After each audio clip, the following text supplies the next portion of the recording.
Today I will be telling the story of the war that kicked off the 21st century in the United States.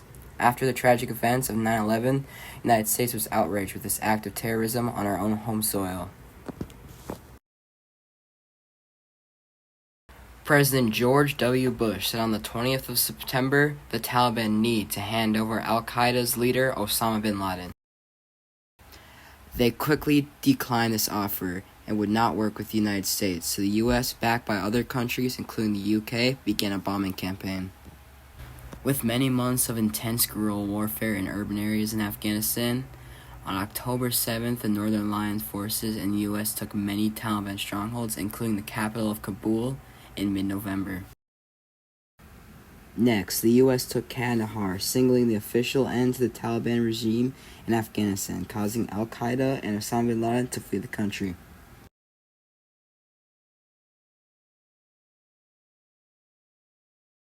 After this victory, George W. Bush wanted to shift to a reconstruction mission in the country because it was war-torn and destroyed. During a speech on April 17th, President George W. Bush called for a Marshall Plan to provide humanitarian aid to the country and its people.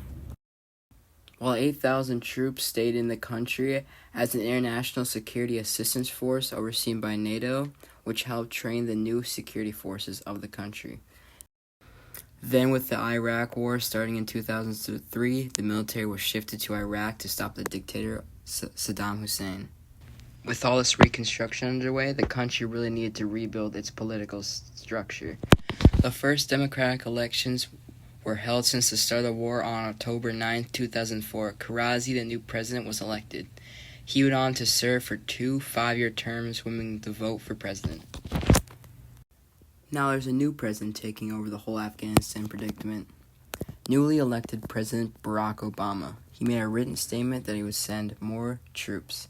He sent 17,000 troops to Afghanistan in the summer to reinforce already 68,000 troops from NATO and other U.S. soldiers. The reason these soldiers were sent was because more terrorist activity in the country spiked. Then it happened. On May 2nd, 2011, a group of Navy SEALs entered Osama's compound and found and killed him. This was the end of the 10-year manhunt for al-Qaeda's leader.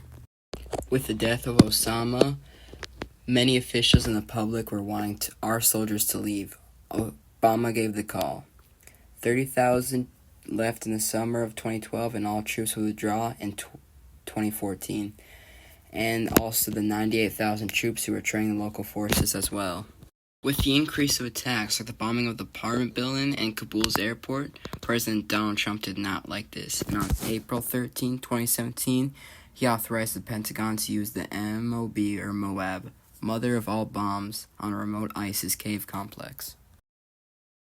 The Taliban didn't stop and continued terrorist attacks, but the U.S. entered peace talks with the Taliban in 2019. This worked because the U.S. and NATO allies said that they would withdraw in 14 months if the Taliban agreed they would never protect known terrorists. But this didn't happen because Trump called off these talks because another terrorist attack ended with 12 people dead, including a U.S. soldier. The Taliban eventually signed on the 29th of February, but American airstrikes and attacks on the Afghan forces continued. With a new president in power, Joe Biden, he wanted to be done with this whole Afghanistan conflict, with the symbolic deadline for the withdrawal being September 11th, 2021, the 20th anniversary of the 9/11 attacks. With both NATO and the United States leaving the country, this would make a massive power vacuum, leading to the Taliban quickly taking over their capital and most of the country. Thank you for watching. This is my quick little documentary. My name is Harrison Empel, and I hope you enjoyed. Bye-bye.